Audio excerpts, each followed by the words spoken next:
Friends, মই শংকৰ আপোনালোকক স্বাগতম জনাইছোঁ মোৰ ইউটিউব চেনেল চিৰযোগী মেলৈ। আজি মই আপোনালোকক ক'বলৈ গৈ আছোঁ অসমৰ সাহিত্যিক এখুদ ককাইদেউ নৱকান্ত বৰুৱাৰ দেৱৰ জীৱনৰ কিছু কথা। তো বলক আমি ভিডিঅ'টো আৰম্ভ কৰোঁ। নৱকান্ত বৰুৱাদেৱৰ জন্ম হৈছিল ডিমৰুত 1926 চনৰ 29 ডিচেম্বৰত। তেখেতৰ পিতৃৰ নাম আছিল নৱকান্ত বৰুৱা। নৱকান্ত বৰুৱা শিক্ষা বিভাগৰ বিদ্যালয় পৰিদৰ্শক হোৱাৰ উপৰিও এজন আদৰ্শৱান শিক্ষকো আছিল।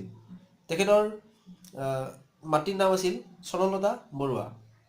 তেখেতৰ ভাতৃ তিনিগৰাকী, নাম দেৱকান্ত, জীৱকান্ত আৰু শিৱকান্ত। এখুদ ককাইদেউ তেখেতৰ জনপ্ৰিয় ছদ্মনাম। ডিমৰুতে তেখেতৰ শিক্ষা জীৱনৰ আৰম্ভণি ঘটাৰ পিছত তেখেতে 1933 চনত নগাঁও চৰকাৰী বালক উচ্চতৰ মাধ্যমিক বিদ্যালয়ৰ পৰা তৃতীয় শ্ৰেণীত নামভৰ্তি লগায়। তাৰ পৰাই তেখেতে 1941 চনত মেট্ৰিক পাছ কৰে। 1943 চনত তেখেতে উচ্চ শিক্ষাৰ বাবে কলিকতাৰ শান্তি নিকেতনলৈ ঢাপলি মেলে। তেখেতে 1953 চনত উত্তৰ প্ৰদেশৰ আলিগড় মুছলিম বিশ্ববিদ্যালয়ৰ পৰা স্নাতকোত্তৰ ডিগ্ৰী লাভ কৰে। উত্তৰ প্ৰদেশৰ শিকোৱাবাদত অৱস্থিত একে মহাবিদ্যালয়ৰ শিক্ষকতা বৃত্তিৰে তেখেতে নিজৰ বৰ্ণময় কৰ্মজীৱনীৰ আৰম্ভণি কৰে। কিছুদিন তাত শিক্ষকতা কৰাৰ পিছত তেখেতে যোৰহাটৰ জগন্নাথ বৰুৱা মহাবিদ্যালয়ৰ অধ্যাপক হিচাপে বদলি হৈ আহে। 1954 চনত তেখেতে গুৱাহাটীৰ কটন মহাবিদ্যালয়লৈ বদলি হৈ আহে। তাৰ পৰাই 1984 চনত তেখেতে উপাধ্যক্ষ হিচাপে অৱসৰ গ্ৰহণ কৰে।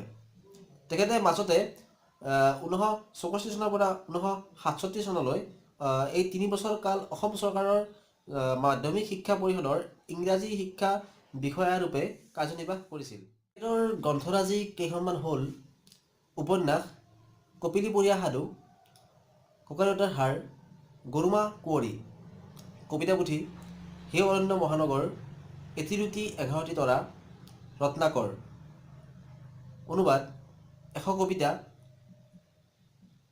এহাত মাৰল, মুক্তিধৰ।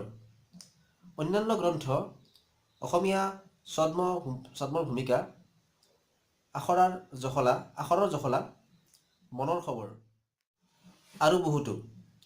তেখেতৰ স্বীকৃতি সন্মান পদ্মভূষণ 1976 চনত, অসম উপত্যকা বঁটা, সাহিত্য বঁটা 1993 চনত, সম্বলপুৰ বিশ্ববিদ্যালয়ৰ গংগাধৰ বঁটা, সাহিত্য একাডেমী বঁটা, মধ্যপ্ৰদেশৰ কবিৰ সন্মান, কমলপুৰীয়া বঁটা, অসম সাহিত্য সভাৰ বিশ্বনাথ চাৰিআলি অধিৱেশনৰ সভাপতি, অসম প্ৰকাশন পৰিষদৰ বঁটা। শেষত 2002 চনৰ 14 জুলাই তাৰিখে তেখেতৰ মৃত্যু হয়। এইখিনিয়ে। মই যি অলপ জানো, অলপ নেটত চাই যি পাৰোঁ থুলমূলকৈ অলপ ক'বলৈ চেষ্টা কৰিছোঁ। ভুল হ'ব পাৰে, ভুল হ'লে কমেণ্টত জনাব। যদি ভাল লাগে এটা লাইক কৰিব আৰু মোৰ চেনেলটো ছাবস্ক্ৰাইব কৰিব। শেষত মোৰ ভিডিঅ'টো চোৱাৰ বাবে সকলোকে ধন্যবাদ জ্ঞাপন কৰিলোঁ। Thank U.